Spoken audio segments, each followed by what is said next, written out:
what even is a man anymore? Apparently nowadays, he rises with the sun, fuels himself with raw eggs, he trains like softness is a weakness, and he never, ever cries. I see him online every day, on TikTok, podcasts, in those grainy gym photos where someone's veins look like they're trying to escape their body. And these men talk with a kind of certainty. Like they've solved masculinity, repacked it, and are now selling it back to the rest of us in 30-second clips. And the strange part is, people listen. Sometimes even I listen. As a queer person, I've never really fit inside that version of man.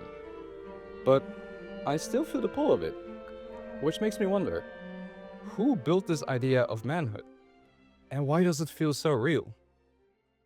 Primates, which are our closest cousin, when the alpha male monkey turns up, he's got a pissed off face. And the other monkeys, when they see him, they kind of go and show their teeth as saying, like, it's a submission thing, like, don't hurt me.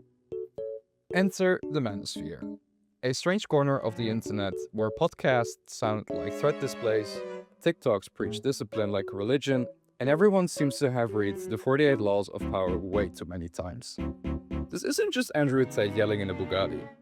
It's a whole ecosystem full of high-value men, alpha strategies, no-fap monk modes, and other phrases that sound made up, but are somehow deadly serious. It's not new, but it feels louder now. Bigger. Why? Because it's the instinct to conquer. It's inside of a man. It's been dumbed down by the Matrix. They try and numb you.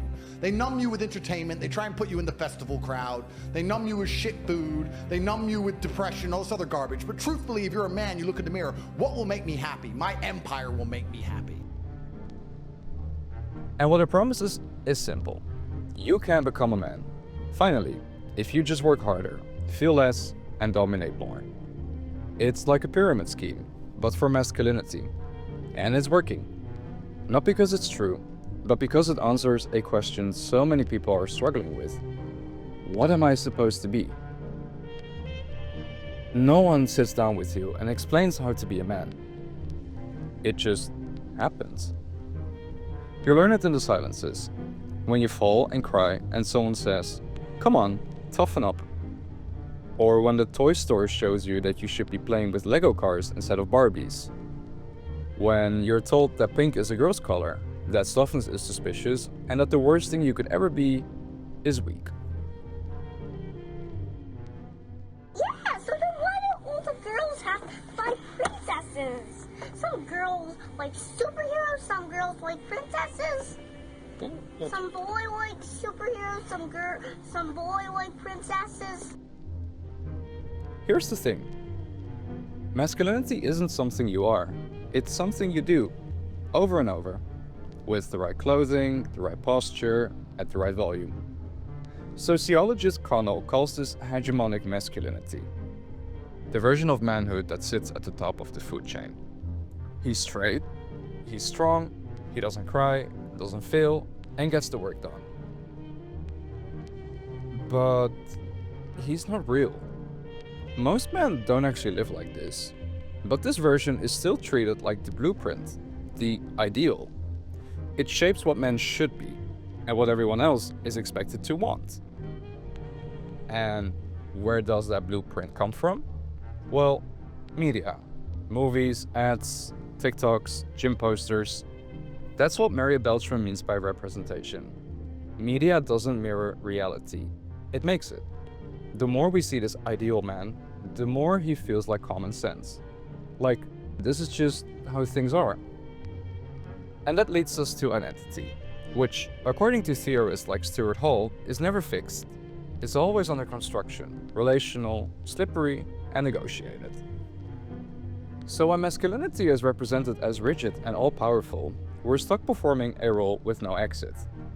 And if you don't fit the mold, too soft, queer, uncertain, you start wondering if you were even cast at all. Somewhere between the protein shakes and the self-help podcast, masculinity became a startup. We're in the era of neoliberal masculinity, the man as entrepreneur of the self. He's optimized, monetized, and emotionally unavailable, except to his followers.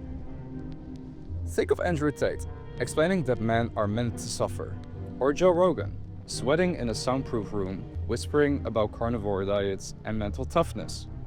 This isn't just bro talk, it's a worldview. To be a man today is to be in a constant pitch meeting. Your body is your brand, your discipline is your currency, and your emotions are a liability. You're not born into power, you earn it. Through work, through willpower. And if you fall behind, well, that's your fault. Foucault calls this governmentality, a system where institutions no longer need to control you because you've learned to control yourself. You become your own surveillance state. Check your macros, track your steps, read Atomic Habits again.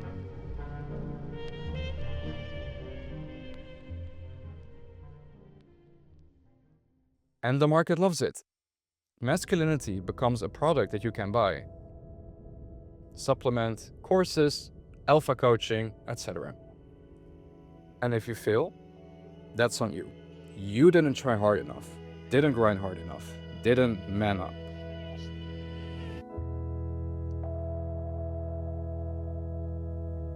The strangest thing is, masculinity feels universal. Like there's one version of it that we're all supposed to download and install. But that's a lie. There isn't one masculinity. There are thousands, and most of them go unseen. I know mine never made it mainstream. Growing up queer, I learned early that softness wasn't just discouraged, it meant being excluded. That being too expressive, too emotional, too much could make you a target. So I got good at being invisible, at performing just enough manhood to pass. But you don't have to be queer to feel out of place in the system. Maybe you're just quiet, or autistic, or raised by a woman, or kind, or just yourself. This version of masculinity, the loud one, the dominant one, it doesn't speak for all men. It erases them, it shames them, it makes them feel broken for being themselves. And still, it stays in power. Because if everyone's trying to become one impossible man, no one has time to notice how many real men are already here. Maybe there is no single way to be a man. Maybe there never was. And if the old scripts are falling apart, maybe that's not a crisis. Maybe it's a chance to write better ones.